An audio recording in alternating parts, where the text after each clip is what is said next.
Hi, welcome to STEM with Mrs. Sawyer. STEM with Mrs. Sawyer is a video collection of STEM challenges that you can complete at home with your family using the resources and materials that you already have. Each month, I will release a new challenge for you to do at home, and I will send it out in a newsletter that will also have some additional links for any other scientific vocabulary or ideas that you might want to research more before completing the challenge. All of the videos and newsletters are also available on my website and can be done in any order that you would like and can be repeated as often as you would like to do them as well. The challenge for this month is based on the book Not a Box by Antoinette Portis.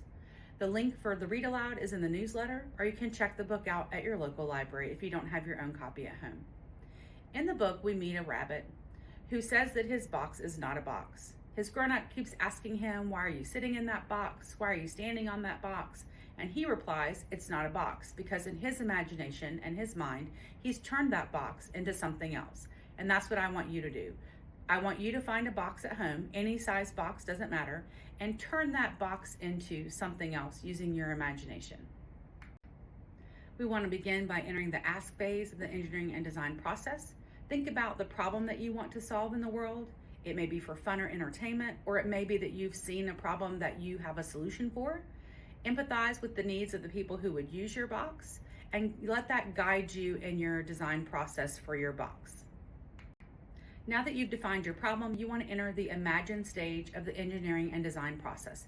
This is that brainstorming stage where you want to think of any possible solution. We're not worried about materials or time restrictions that we may have. We're just writing down and documenting anything at all that we could think of that we could turn our box into that would help solve whatever problem you determined that you wanted to solve in the ask phase of the process. When you're done brainstorming, you want to enter the planning phase of the process. This is where you're going to choose the design idea that you had in the imagine phase that you think will be most successful, which one will solve your problem that you've defined in the best way, and make a plan for just that one. This is where you're going to go into more detail. Your plan is going to be more drawn out. You're going to have labels and diagrams. You're going to make a list of materials that you need. And in this part of the process, you do need to think about your restrictions on time and materials. We don't have unlimited time or unlimited materials to build.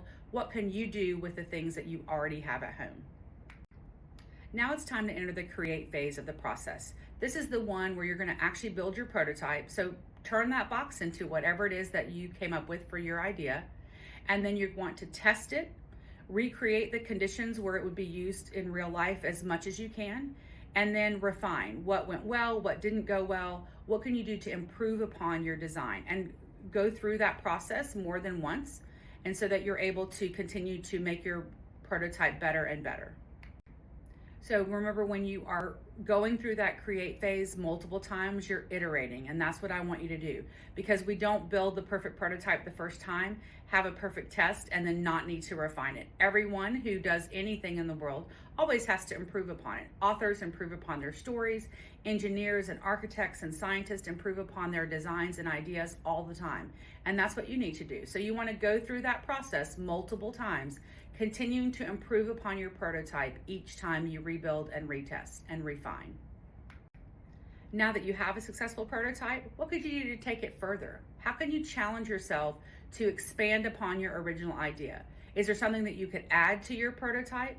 Maybe there's something that you need to take away from it in order to help you hone in on the solution to the problem. Sometimes we kind of get into our ideas and they get a little bit too broad and too general, and our solution isn't clear. So think about that. Do you need to add something or take something away? Can you take that prototype to the next step? Can you take it further by challenging yourself to make a change to it that you maybe didn't originally think about in your design? Or maybe you go back to your imagine phase and you do pull out one of those original ideas that you didn't use, and you decide to add it to your prototype in order to make it even more successful. As always, we want to share our engineering and design process, our prototype, with other people.